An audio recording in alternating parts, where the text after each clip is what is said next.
ها واحد السلام عليكم الخوت، واش فراسكم بانه راه كان الكره الذهبيه الافريقيه؟ وي كانت اليوم، راه هي مازال. وشكون اللي ربح؟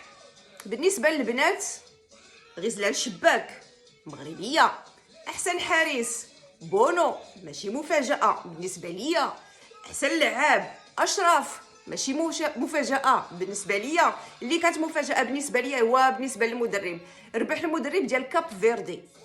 تفاجئت شويه حيت انا اصلا ما متبعاش الا المنتخبات المغربيه، دونك ما عرفتش شنو هو يعني الانجاز اللي دار باش يربح، ما كنحتقرش زعما انه ربح ولا شي حاجه، غير انا ما متبعش دونك ما عرفتش. انا كنت متوقعه بصراحه، كنت متوقعه وهبي، كنت كنقول الركراكي، ولكن كاين اللي غايقول لي الركراكي راه الدومي فينال ديال لا كوب دي موند في 2022 حنا في 2025. اوكي مي وهبي جاب كوميم لا كوب دي موند يو 20 غير هاد الايامات.